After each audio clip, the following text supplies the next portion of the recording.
The Children of Williston Lane, Chapter 8. The Bloomsbury house was still a madhouse of volunteers, arriving children, and file boxes. Lisa walked down the hall and worried what might happen. She'd made her decision. She wouldn't go back.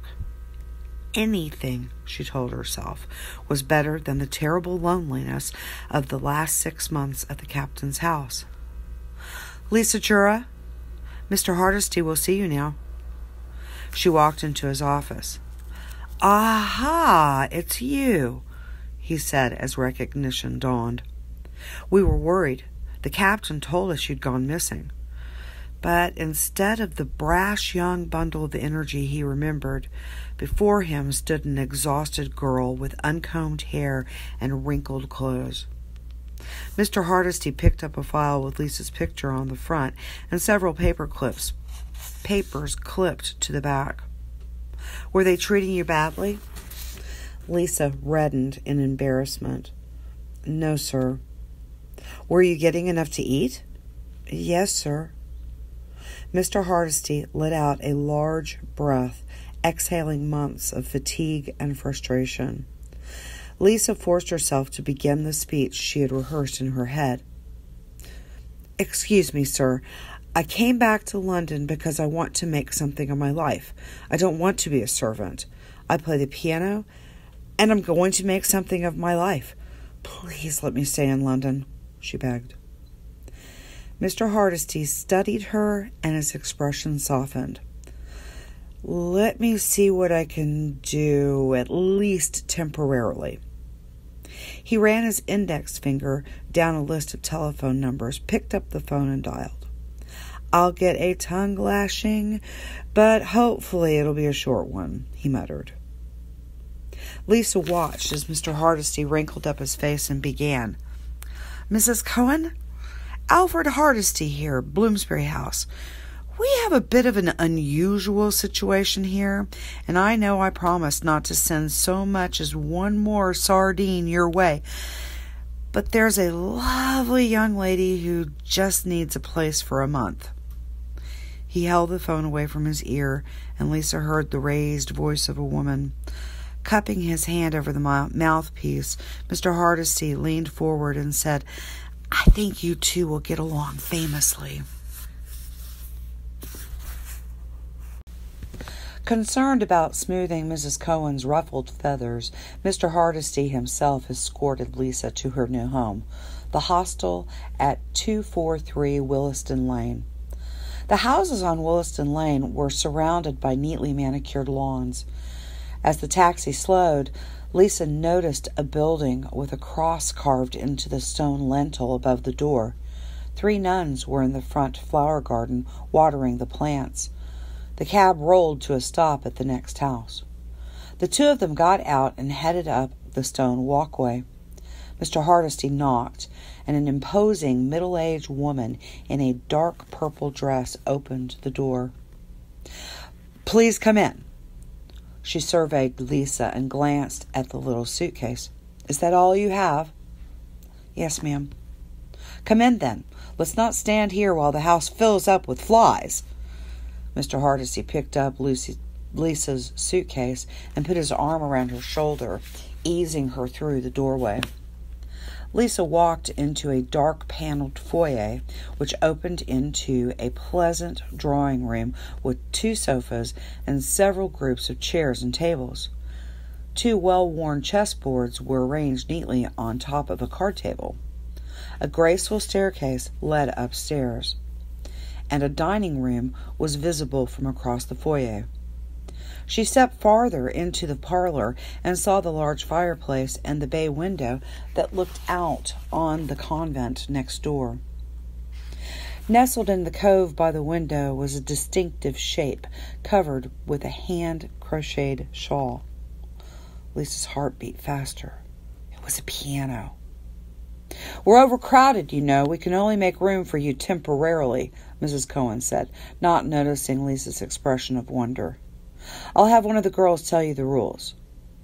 Mrs. Cohen's firm stride took her to the base of the stairs.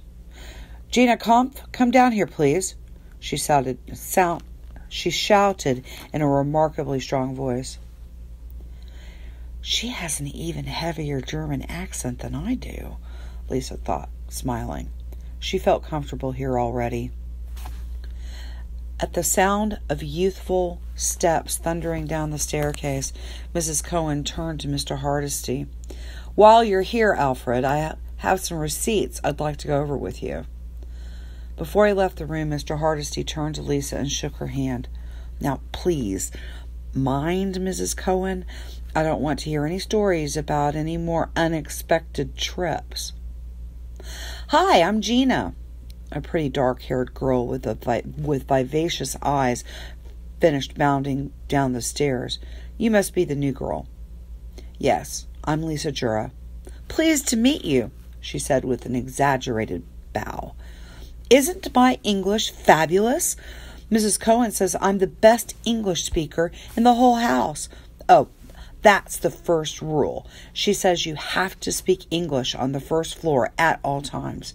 There are millions of rules, but don't worry, I'll go over everything. Gina started running back up the stairs. Come on, hurry up. I'll show you our room. You'll be in with me and Ruth and Edith and Ingrid. I'm so glad you're here. Edith and Ingrid are really boring. Lisa was shown to a bedroom with 2 bunk beds and a small army cot wedged against the wall. Gina pulled open a large drawer and pushed some clothes to the side. Here, you can share this drawer with Edith. She won't mind. The beds were neatly made and nothing in the room was out of place. Where is everyone? Lisa asked. Everybody's working. We all have jobs. You'll have to get one too, you know. I'm only here because I help Miss Cohen do the books on Fridays because my English is so good. Gina headed out the door. Come on. I'll show you the washroom.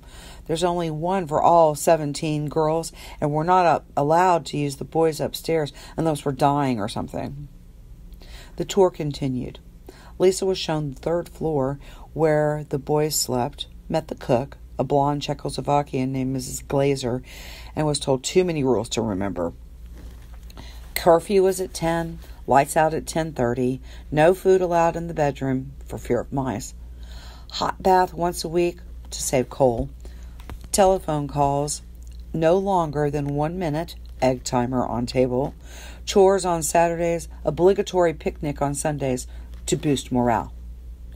Gina kept chattering and laughing and gossiping about everything and everyone. Lisa tried to follow it all, but she could hardly keep her eyes open. She heard herself offer a weak thank you and fell asleep onto the cot for the nap. She had a difficult 24 hours. When she awoke, the house was transformed by the commotion of 32 children. German and Yiddish and Czech and English mixed together in the hall. The smell of roasting meat drifted into the room, while the sounds of loud footsteps mixed with the screeching of chairs and tables from downstairs. Hurry up, you're late. I let you nap as long as I could, Gina said. Mrs. Cohen will have our heads if we're late for Shabbos. Shabbat. Lisa had forgotten it was Friday. Shabbat. It had been 6 months without it. Jumping up, she combed her hair, smoothed her skirt as best she could, and ran downstairs. The 32 children ranged in age from 10 to 17 and sat at 2 long tables in the dining room. Gina had graciously saved the seat next to her for Lisa, who was the last to arrive. A hush fell over the room, and all eyes turned to Mrs. Cohen, who made a gesture to Mrs. Glazer. The cook then lit 2 candles and moved her arms in the circular gesture of the Berach, saying, Blessed art thou, King of the universe, who commands us to kindle the Sabbath candles.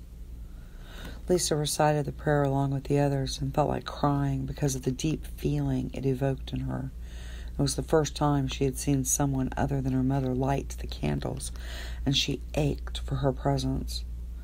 Then the challah bread was blessed and passed around the table. Each child broke off a piece and ate. When the prayers were over, the children attacked the platters of food, spooning the chicken and dumplings and string beans onto their plates. Partway through the meal, Mrs. Cohen tapped her fork against her water glass and cleared her throat. "We have a new girl tonight, Lisa Jura. She's from Vienna. I want all of you to take the time after dinner to introduce yourselves to her courteously." When the food was gone, Mrs. Cohen again tapped her fork on her wine glass. "Does anyone have any news they would like to share?" Everyone quieted down. "I understand you received a letter today, Paul," she continued, turning to a blonde 16-year-old with wavy hair. "Is it something you'd like to talk about?" All eyes turned Paul's way as he said the difficult words. "My parents have written to say they are no longer in Berlin. Their apartment has been taken away. They are looking for visas to Shanghai. I hope my brother will be coming soon on the train." As they all listened, the children thought of their own parents, their own nightmare, their own hope. Lisa thought of her parents and wondered if they would be able to stay in their apartment. She looked around the table at the others and saw her own sadness mirrored in their faces. They shared a terrible anxiety. It was odd, she thought, how being with others like herself made her fears easier to endure. Part of the weight of the great loneliness she had felt since her arrival in England was lifting. Now maybe she could almost bear the long wait until she could see her mother and father again. After dinner, Gina took Lisa's arm and sat next to her on the sofa, determined to be arbiter of all news about who was who. "See the boys playing chess? The one facing us is Gunther. He's got a crush on me, but I'm still deciding." The front door opened and a 16-year-old with a leather jacket walked in with a swagger. Lisa's eyes widened at his handsome arrogance. Gina waved at him. "Aaron, come here a minute. Meet the new girl," said Gina. "This is Lisa." "Hi, I'm Aaron," the boy replied easily with a bright, wide smile. "Hi," she said, fascinated by the unshaven stubble on his chin. "I hope you don't believe anything Gina's telling you. I'm sure none of it's true," he said, winking, then headed for the kitchen. "Why is he here so late?" Lisa asked, curious to find out more about him. "He's the mystery man. Isn't that fabulous?" The rest of the evening brought a parade of nice faces saying polite words to Lisa. Only one person didn't come forward, a very large boy who had spent the evening writing in a notebook. He was more than 6 feet tall, and his forearms and biceps were gigantic. "Who's that?" Lisa asked. "That's Johnny, otherwise known as Johnny King Kong," Gina said, snickering. "Johnny what?" Lisa asked. "Did you see the movie King Kong? King Kong is a big ape just like him." "That's not very nice," Lisa said. "It's just a nickname, silly." But Lisa still thought it was an insult and resolved to be nice to the hulking boys with the serious face. "What's he writing?" "How would I know? He doesn't show it to anybody," Gina answered. At 10:30, it was lights out. Gina was still gossiping when Lisa fell asleep on the bed next to her.